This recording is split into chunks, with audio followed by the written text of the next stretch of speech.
अस्सलामुअलैकुम रहमतुल्लाहि वबरकातुहू। मेरे मुअज़्ज़ज़ सामीन, आपका खैर मक़दम है।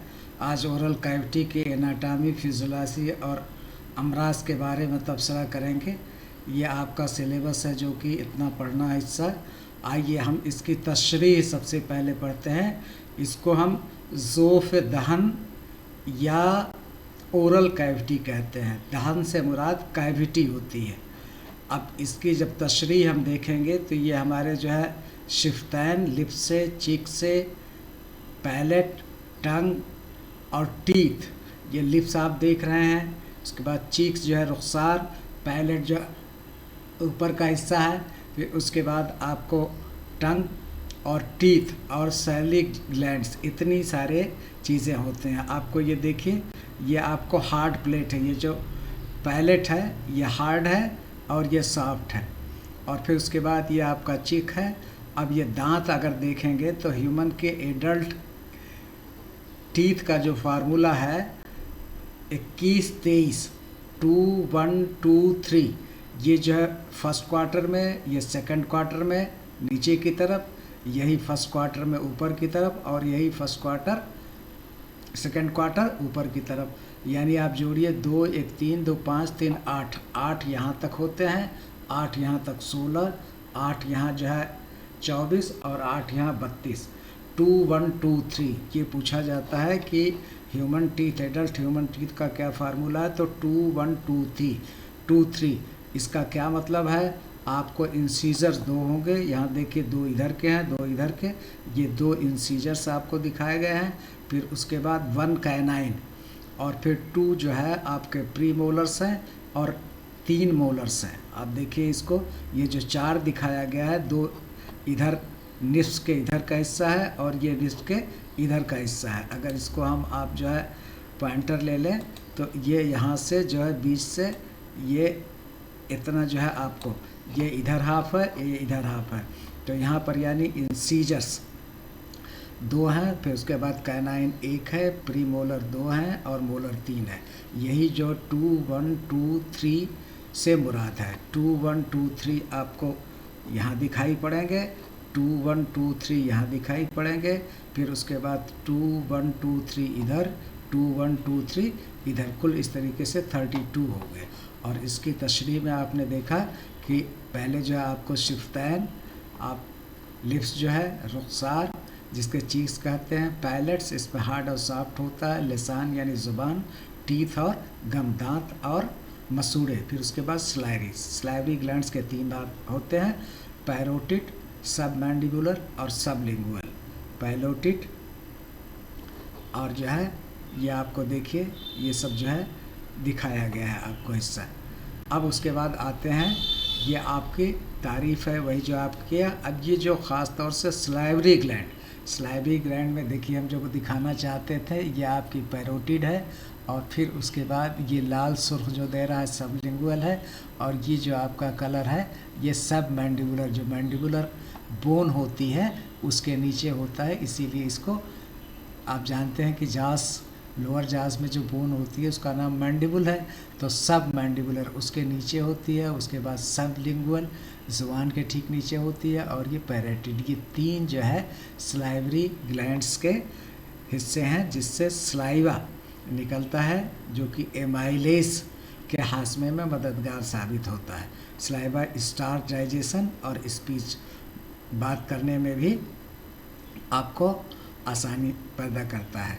और एक तरीके से इसको से जहरासीम से तहफ़्फ़ुज़ भी होता है, ये प्रोटेक्टिव भी है। तो ये सारी चीज़ें आपको हैं। फिर उसके बाद मुआयना आप करेंगे। पहला सबसे मर्ज है कुला जो दहन की मुखाती झिल्ली की सोजिश है। Inflammation of oral mucosa, stomatitis, जहाँ ITIS जहाँ भी लगा होता है इस मीन्स सूजन। ये जो है ITIS हमेशा जो हम कहते हैं ITIS, इससे मुराद जो है हमेशा सूजन होती है। इससे क्या मुराद होती है? सूजन। ITIS inflammation. तो stomatitis is the inflammation of oral mucosa, जो आपके ज़ोफ़ दहन है अंदर की जो लाइनिंग है ओरल म्यूकोसा कास्ट बाई, अब या तो तादिया कोई हो जाए या आपको तग़ज़िया में कोई कमी हो जाए न्यूट्रियल डिफिशेंसी, या ट्रामा कोई ज़ख्म हो जाए, या सिस्टमेटिक अज़वी कोई अमराज पैदा हो जाए। ये 4 असबाब हैं, इन्फेक्शन है, माल न्यूट्रिशन है, ट्रामा है, सिस्टमेटिक डिसीजेस है। सिम्टम इंक्लूड द पेन, शदीद दर्द होगा, सुर्खी होगी, सूजन होगा और डिफ़िकल्टी इन ईटिंग, आपको मैस्काइटिंग, इसको जो है चबाने में जो है दिक्कत आएगी। तो क़ला जोफ़ दहन की मुखाती झिल्ली की सोजिश है। मुखाती झिल्ली वही ओरल म्यूकोसा, झिल्ली मुखाती, झिल्ली मुखाती जो है म्यूकोसा, ओरल म्यूकोसा की सोजिश है जो इन्फेक्शन, ग़िज़ाई कमी, चोट या जिस्मानी अमराज की वजह से होती है। तो क़ुला के माने स्टोमेटाइटिस कहते हैं इसको इंग्लिश में, और this is the inflammation of oral mucosa. ये आपका है, ये आपका चारों तरफ की जो लाइन झिल्ली है उसको हम ओरल म्यूकोसा के नाम से जानते हैं। तो इसी में इल्तिहाब हो जाता है, सोजिश हो जाती है। क्यों कर होती है? इन्फेक्शन की वजह से, न्यूट्रिशन की वजह से, deficiency, trauma and systematic disease. कोई तादिया हो जाए, कोई ग़िज़ाई कमी हो जाए, कोई ज़ख्म हो जाए या कोई अज़वी बीमारी हो जाए जिसके सबब में मुखाती झिल्ली में सोजिश हो जाती है, जिसको हम क़ुला या स्टोमेटाइटिस के नाम से जानते हैं। वही चीज़ आपको देगा इन्फेक्शन, फिर गर्म ग़िज़ा आपने किया तो झिल्ली जो है जल गई, जो है poor oral hygiene, vitamin deficiency, burning sensation, redness, pain and difficulty, और मुदल्लिल और मुबर्रिद दवा। इसको चूँकि गर्मी हो गई तो आपको मुबर्रिद अद्वियात का इस्तेमाल करना पड़ेगा, गार्गल्स करना पड़ेगा जिसे गरारा कहते हैं, और विटामिन सप्लीमेंट लेना पड़ेगा जो है। अब उसके बाद जो दूसरा बीमारी आती है क़ुरूहुल फ़म, आपको कल ही हमने बताया था क़ुरूह अल्सर, जिसे अल्सर कहते हैं। फिर उसके बाद दूसरी चीज़ आपको हमने क्या कहा था? ट्यूमर, और तीसरा आपको सरतान या कार्सिनोमा। तो ये आपकी जब सेल मजरूह होती हैं, सेल इंजरी होती है, तो उसमें रिवर्सिबल भी इंजरी होती है, इरिवर्सिबल भी होती है। जब रिवर्सिबल होती है वो लौट करके खलियात अपने पुरानी हैयत पर वापस हो जाती है, लेकिन जब वापस नहीं हो जाती, इरिवर्सिबल होती है, तो उसमें क़रा या ज़ख्म हो जाता है। तो oral ulcer are painful breaks in oral mucosa. आपने अभी पढ़ा कि अंदर जो है मुखाती झिल्ली है, इस मुखाती झिल्ली टूट फूट जाएगी। Breaks in oral mucosa commonly aphthous in nature, causes include dyspepsia, stress, vitamin deficiency and immunity disorders. क़ुरूहुल फ़म, फ़म से मुराद ये क्या है? मुँह, ठीक है। क़ुरूहुल फ़म ओरल कैविटी, फ़म मीन्स ओरल कैविटी। क़ुरूहुल फ़म जो है ओरल कैविटी का अल्सर्स क्या है? मुंह की मुखाती झिल्ली में दर्दनाक ज़ख्म है। ऊपर सोजिश था, इसमें अब ज़ख्म पैदा हो गया। अक्सर अफ्टी नौयत के होते हैं। असबाब में सूए हज़म यानी डाइजेशन सही नहीं होगा, ज़हनी दबाव होगा, विटामिन की कमी होगी, और ज़ूफ़े मुदाफ़ियत जो है इम्यूनिटी डिसऑर्डर या ऑटो इम्यून डिफिशेंसी होगी। असबाब डिस्पेप्सिया, जो पेप्सिन है वो सही तरीक़े से नहीं निकलेगा, स्ट्रेस, विटामिन बी कॉम्प्लेक्स की कमी, पेनफुल अल्सर, ईटिंग डिफ़िकल्टी, और मुलातिफ़ ड्रग, मुल्तिफ ड्रग ले लेंगे, लोकल स्नोटिक, तो ये सारे जो है क़ुरूह जो है ज़ख्म बन जाता है। मुखाती झिल्ली का ब्रेक डाउन है। This is the painful break in oral mucosa, जो दहन के मुखाती झिल्ली में दर्दनाक ज़ख्म है। अब उसके बाद अकलातुल फ़म, फ़म मीन्स फिर वही ओरल कैविटी आप हो गई, इसको नोमा भी कहते हैं, और कैंकरम, ये क्या है? अकलातुल फ़म is a gangrenous disease, gangrene होता है।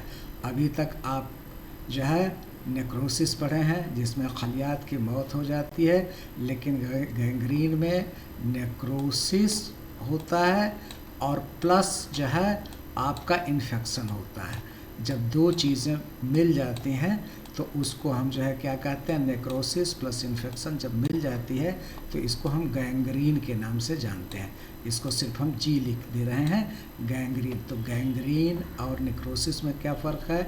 नेक्रोसिस में सिर्फ खलियात मरती हैं, लेकिन खलियात के मरने के साथ साथ उसमें शदीद इन्फेक्शन हो जाए जिससे जो है बदबू आने लगे तो उसको हम गैंग्रीन कहते हैं। यानी सड़ना एक तरीके से बातों का, यहाँ तो बात के खलियात सिर्फ मर जाती हैं, यहाँ बात पूरा जो सड़ जाते हैं।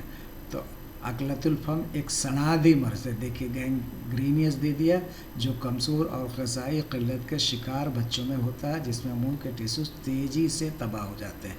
तो टिश्यूज़ तो तबाह होंगे, उसके साथ साथ उसमें सड़ाहट आएगी, क्योंकि जो है उसमें नेक्रोसिस भी होगी और इन्फेक्शन भी होगा। सेप्सिस की कैफियत इसमें डेवलप हो जाती है। तो इसको हम अकलातुल फम, ओरल कैविटी का आपको गैंग्रीन। अब ये देखिए इसमें ये दिखाया गया है, जो आपको बार बार हम म्यूकोसा, सब म्यूकोसा कह रहे हैं कि म्यूकोसा। ये देखिए ऊपर जो है आपको लैमिना प्रोपिया दिखाया, ऊपर सबसे पहले इपिथीलियम, लैमिना प्रोपिया और सब म्यूकोसा, और ये पूरा जो है आपको एक तरीके से म्यूकोसा है। इसी में कहीं ना कहीं जब सूजिश हो जाएगी तो पहला जो है आपको जो है उसमें क्या है, खुला होगा। फिर उसके बाद अगर इसमें ब्रेक डाउन हो जाएगा तो ये कुरू हो जाएगा, और इसमें नेक्रोसिस के साथ साथ जब इन्फेक्शन हो जाएगा तो उसको हम जो है अकलातुल फम के नाम से जानते हैं, और इससे बदबू आने लगती है। टिश्यू नेक्रोसिस होती है, अंसजा सड़ने लगते हैं, नेक्रोसिस होती है प्लस सड़ने लगते हैं, और इसके से बदबूदार जो है बू आती है, फीवर होता है। Emergency antibiotic and nutritional rehabilitation आपको करना पड़ता है। फिर उसके बाद बखरुल फम, फम मीन्स जोफ़े दहन, ओरल कैविटी में बखरुल, इसको जो है इंग्लिश में हाइलिटोसिस भी कहते हैं। हाइलिटोसिस से offensive breath due to oral infection, मुंह से बदबू आती है क्योंकि मुंह के अंदर इन्फेक्शन हो जाता है, तादिया हो जाता है। डेंटल कैरीज, उसमें कैविटी बनने लगती है। गम डिसीज हो जैसे जिंजिवाइटिस है, टंग कोटिंग जो है, और गैस्ट्रिक डिसऑर्डर्स। इन वजूहात की बिना पर आपको बखरुल फम यानी इसमें बदबू आने लगती है। ऑफेंसिव ब्रीथ, जब आप सांस लेते हैं तो सांस में बदबू आती है। बखरुल फम मुँह की बदबू है जो दांतों की खराबी, मसूड़ों की बीमारी, ज़ुबान की मैल या मैदे के अमराज से पैदा होता है। असबाब क्या? Dental caries, gum disease, gastric disorder, oral hygiene को मेंटेन ना करना, और इसका इलाज क्या है? ओरल हाइजीन को मेंटेन किया जाए और जो है डाइजेशन की इस्लाह किया जाए। अब उसके बाद दिया है कसरतुल लुआब दहन।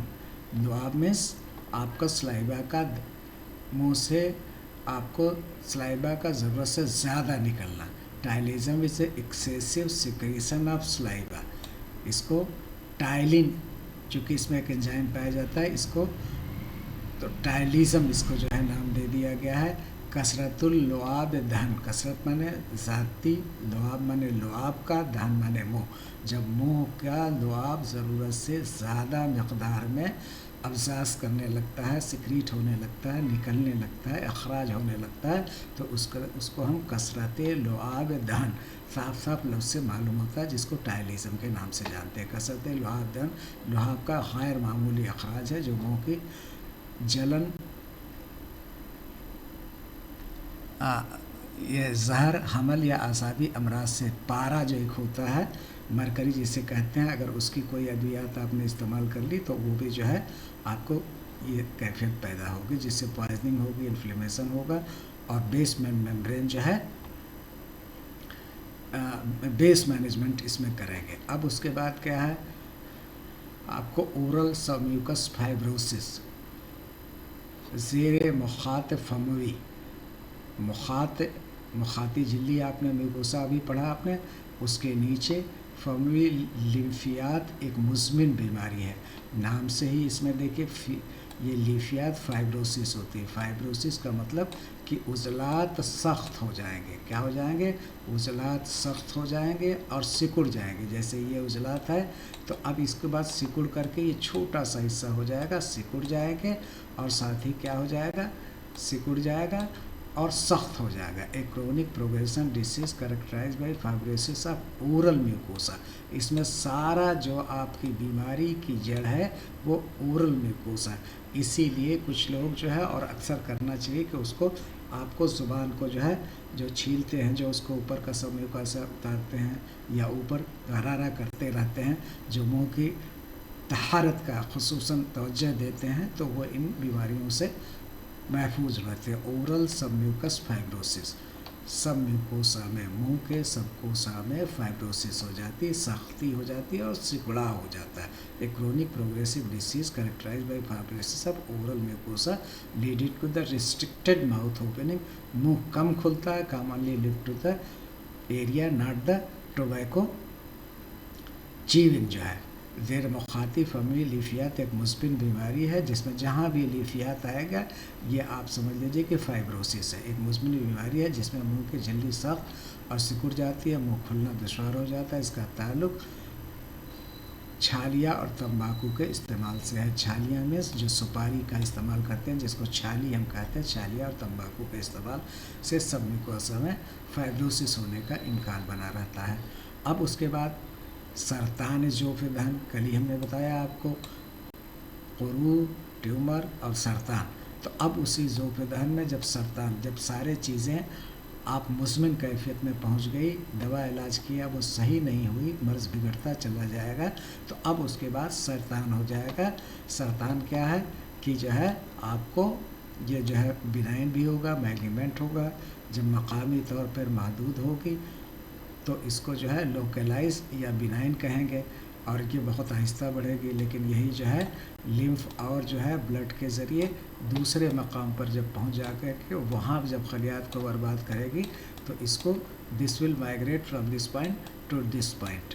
यहाँ पर तो मकामी था, अब ये जो है लिम्फ या आपको ब्लड के ज़रिए जो है खून के ज़रिए एक मकाम से दूसरे मकाम पर पहुँच जाती है और वहाँ होता है। आप जानते हैं कि सबसे पहले नेक्रोसिस, नेक्रोसिस के बाद डिस्प्लेसिया, डिस्प्लेसिया के बाद न्यूप्लेसिया और फिर उसके बाद जो है आपको ये मैग्नेनेंट कैंसर के देखने को मिलता है। असबाब टोको alcohol, non healing ulcers, bleeding, surgery, ये आपके हो गया। फिर उसके बाद इल्तिहाब गदूद तहतुल नकिफ, इन्फ्लेमेशन ऑफ पैरोटिड ग्लैंड, जो आपको पैरोटिड, मैंडिबुलर और ये तीन हमने ग्लैंड, जो ये पैरोटिड आपने देखा था, पैरोटिड, फिर उसके बाद सबलिंगुअल और उसके बाद सब मैंडिबुलर। तो अब इसी से ये मुंसलिक बीमारी है, इन्फ्लेमेशन ऑफ पैरोटिड। पैरोटिड क्या था? सबसे ऊपर वाला हिस्सा था। आप देख लीजिए, दिमाग में बैठा लेंगे तो फिर आपकी चीज़ें भूलेंगे नहीं। पैरोटिड था, सबलिंगुअल था, सब मैंडिबुलर। तो जो सबसे अंदर है, लिखा तो ऊपर गया लेकिन जो सबसे अंदर है, इसमें आपको जो है दिक्कत होगी, इन्फ्लेमेशन ऑफ पैरोटिड ग्लैंड्स। इसको पैरोटाइटिस भी कहते हैं, क्योंकि पैरोटिड ग्लैंड में इन्फ्लेमेशन है, इसलिए इसे पैरोटाइटिस कहते हैं। Parotitis is the inflammation of parotid salivary gland. Commonly viral हो सकता है, बैक्टीरियल होता है, कासिक पेन एंड स्वेलिंग। इल्तिहाब खुदा तहत जो है लुआबी खुदूद की सूजी से, उमूमन यह जरासीमी इन्फेक्शन से होती है। कान के करीब सूजन व दर्द होता है। अब उसके बाद आ जाएगा बसूर, यह आखिर है, और कुरू। बसूर और कुरू जो है ये ख़ास तौर से हर्पीस जो है लेवाइलिस से होता है। हर्पीस की कई वैरायटी होती हैं, जैसे हर्पीस जोस्टर है, लेकिन यहाँ पर हर्पीस सिम्प्लेक्स वायरस, HSV का फुल नाम क्या है? Human simplex virus. जब इस वायरस का अटैक होगा तो हर्पीस लैबिएलिस, हर्पीस लैबिएलिस, जो कि बसूर और कुरू का सबब बनता है। Herpes labialis is the viral infection caused by HSV, human simplex virus 1 ये जो है आपको कोडिंग की गई है, presenting as a painful vesicles and ulcer on the lip. ये सारे आपके वजूहात हैं। अब नेक्रोसिस और गैंग्रीन के ये सारे आपको फ़र्क दिखाया गया। जो ख़ास हमने कहा कि इसमें जो है खलियात मर जाते हैं, डेथ ऑफ सेल और tissue in a living body due to injury हो जाए, कोई जख्म हो जाए, कोई चोट लग जाए, इस्चीमिया हो जाए, क़िल्लत दम हो जाए, ऑक्सीजन की कमी हो जाए, तादिया हो जाए या टॉक्सिन हो जाएगा। लेकिन यहाँ पर necrosis plus super added infection, उसके साथ साथ शदीद तादियाती अमल जारी हो जाएगा, यानी वहाँ पर इन्फेक्शन हो जाएगा, तादिया। तो नेक्रोसिस प्लस तादिया। अब इसकी वजह से देखिए लिखा हुआ ऑलवेज एसोसिएटेड विथ इन्फेक्शन, इसी को मैंने यहाँ पर आपको दिखाया था। क्या लिखा था कि गैंग्रीन क्या होता है, नेक्रोसिस प्लस इन्फेक्शन। वही चीज़ यहाँ पर आपको दिखाई गई है कि जो है यहाँ गैंग्रीन, यहाँ जो है नेक्रोसिस भी हुआ और इन्फेक्शन भी हुआ। अगर बहुत एक जुमले में कहना होगा तो necrosis is the tissue death, खलियात की या बाफ्तों की मौत है। While gangrene is the necrosis with super added infection, उसके साथ साथ इन्फेक्शन भी शामिल होगा। अगर नेक्रोसिस और इन्फेक्शन दोनों शामिल है तो ये जो है सनाद होने लगेगी, टिश्यू सड़ने लगेगा। एक और आप देखेंगे जब गैंग्रीन होती है तो जो जिल्द होती है या तो हरी होती है, सब्ज या स्याह हल्की हो जाती है। जब पैरों में कभी कभी आपने गैंग्रीन देखी, यहाँ पर लिखा होगा जो कहीं ना कहीं, यहाँ पर जो है आगे और था, इसमें हमने लिया नहीं, जो है ये जो है सफ़ेद होता है और ये जो है आपको हरा और स्याह होता है। नेक्रोसिस 3 तरीके की होती है, कोएगुलेटिव, लिक्विफैक्शन, कैसियस और फैट नेक्रोसिस, बल्कि 4 तरीके के। कोएगुलेटिव में कोएगुलेशन हो जाता है, जैसे आप पानी में फिटकरी डालते हैं तो वो कोएगुलेट, एंटी कोएगुलेंट फिटकरी है, जमा देती है। लिक्विफैक्शन इसमें मायात में तब्दील हो जाता है बाफ जो है। और फिर उसके बाद कैसियस, ये जो दूध की प्रोटीन होती है उसका नाम केसीन होता है, क्योंकि यह सफ़ेदी रंग के लिए होता है इसलिए कैसियस कहते हैं। फैटी में फैटी टिश्यूज़ की जो है मौत होती है। तो कोएगुलेटिव, लिक्विफैक्शन, कैसियस और fat necrosis, these are the 4 types of necrosis. While जो है गैंग्रीन क्या होता है, ड्राई, वेट और गैस, ये 3 तरीके की जो है गैंग्रीन होती है और 4 तरीके का नेक्रोसिस होता है। नेक्रोसिस में सिर्फ खलियात की मौत होती है, इसमें खलियात की मौत के साथ साथ तादिया शदीद किस्म का होता है, जिससे उसमें ताफुन होता है, सेप्टिसीमिया की कैफियत पैदा हो जाती है। तो वही इन्होंने कहा कि necrosis is a tissue death, बाफ्तों की मौत है। While gangrene is the necrosis with super added infection, necrosis tissues की मौत है, जबकि गैंग्रीन नेक्रोसिस के साथ साथ इन्फेक्शन की शदीद अलामत है।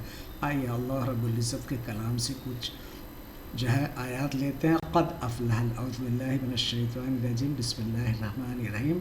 क़द अफ़लह मन ज़क्काहा, सूरह शम्स की आयत है। यकीनन फलाह पा गया वह शख्स जिसने अपने आप को पाक कर लिया।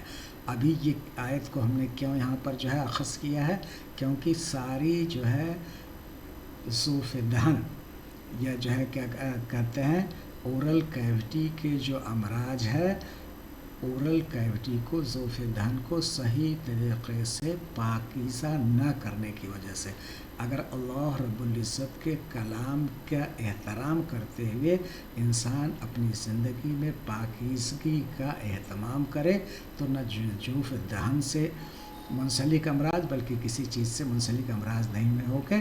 और मा यल्फ़िज़ु मिन क़ौलिन इल्ला लदैहि रक़ीबुन अतीद, जब इंसान ज़ुबान खोलता है तो एक जो है उस पर निगरान मुक़र्रर कर दिया जाता है, यानी ज़ुबान का सोच समझ के इस्तेमाल करना चाहिए। फिर अस्सवाक़ु मुतहरतुन लिलफ़म व मरज़ातुन लिर्रब, ये जो फ़म को मुतहर करने का जो है मिसवाक मुँह को पाक करती है और रब की रज़ा का सबक है। इसीलिए कहा गया कि मिसवाक से नमाज़ पढ़ी जाए तो उसका अफ़ादियत 70 गुना है, और उससे भी ज़्यादा अल्लाह रब्बुल इज़्ज़त किसको क्या दे देंगे, कौन सा अमल पसंद आ जाएगा, या अल्लाह रब्बुल इज़्ज़त ही जानता है। तो पाकीज़गी हर तरीक़े से लाज़मी है। फ़ी अमानिल्लाह। शुक्रिया, आपको जो है इसको वॉच आउट करने के लिए अल्लाह की रज़ा के लिए पढ़ें लिखें और अल्लाह की रज़ा के लिए अल्लाह की मखलूक की हमेशा हमदर्दी और ख़िदमत के लिए अपने को तैयार करें। फ़ी अमानिल्लाह।